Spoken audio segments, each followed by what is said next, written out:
I'm really pleased to have with us Rod Fraser, who is the owner of Professional Leadership and Management, LLC. But Rod, prior to starting your own company and this leadership management program, you embodied that and personified it in a couple different roles that you've had during your career from 2006 to 2013, and we had a chance to work with each other on some different occasions, both very positive occasions, but some very tragic and trying moments as the commissioner of the Boston Fire Department for 2006 to 2014. Yeah, you know, it was a great honor to be the commissioner of the Boston Fire Department. It's a great department with great people, and every day they're out saving people's lives. And it was really an honor to lead those men and women and to be part of the Menino administration. It was great working for the mayor, and it was a legendary figure. Yeah, and I look back on that. We had there's a lot of positive moments, a lot of tragic moments, obviously, with the marathon bombing and some situations where we lost some firefighters, which is really very tough to deal with. But overall, you know, it was a great experience for me. And prior to being selected to lead the Boston Fire Department, you were the commander of a Navy ship, the USS Underwood, that participated in Operation Iraqi Freedom. Correct. And you know, commanding a ship in the United States Navy is no small task either.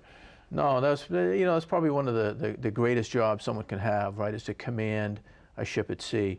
And the Navy puts a lot of trust in you. You know, we used to joke around and say, when you're a kid, you know, if you saw the commercials, you're a kid, Dad gives you the keys to the car, right? Right. You know, when you're Uncle Sam gives you the skipper, Uncle Sam gives you the keys to a guided missile frigate, right? And tells you, you know, go to the Persian Gulf and report in. So it was great. And, you know, I think that our military, I learned a lot while I was in the military. I learned a lot about leadership and management. I learned a lot about people. I learned a lot about how our government works. But I also learned about just how awesome, you know, young people are in this country, right? As we get old, like at our age, we look at young people and we say, you know, these guys, what are they doing? You know, they're texting all the time, they do crazy things. But when you get to work with them day in, day out, they're just hardworking young people who want to do a great job. Right. And maybe they look at things a little bit differently than we do, or they maybe communicate a little bit differently amongst themselves. But they're just like anyone else, right? They want to get out there, they want to do a good job. And they want to be led, right? They want to be appreciated. They they have motivations maybe slightly different than ours, but they want to do a great job. And those experiences, both with the Boston Fire Department, where you have how many, couple thousand firefighters? We have 1,500. 1,500 firefighters. People, you know, a ship. Right about 220. 220 on a ship. So you know, through those things, you know, you formed this company, Professional Leadership and Management. And I want to kind of talk about, you know, how that businesses can utilize that as a tool. We had Steve Buckhalter on just talking about how he was growing. He kind of lost control of the company and what had made it successful, partly because he didn't have the management teams or communicate that plan. But let me just ask a basic question. I mean, the issue of leadership, is someone born with it? Can they learn it? Oh, certainly they can learn it. I don't think anyone's really born as a leader. I mean, if you look historically through anyone that anybody might say is a good leader, they learn that over time, right? Their experiences that they had, the people they grew up with, the people they worked with, what they did over time, right? They learn these leadership skills. And, you know, one of the fortunate things for me in the military is when you get promoted, you get more training, right? And it's one of the things I think Steve talked about previously is trying to build up a continuum of training in his company. And that's what the military has been doing for a long time. Even when you go to take command of a ship, you go to Navy Command Leadership School. So there's a school at every step of the way to kind of make you a better leader and manager. And so I just want to make sure, in the time we've got, so you put together a program with your company where companies might be able to send somebody who they're looking to train up. If you're a person who wants to kind of, you know, develop and build some of those leadership skills, knowing that that's what companies run, tell us about the program that you put together and how people might access it coming up.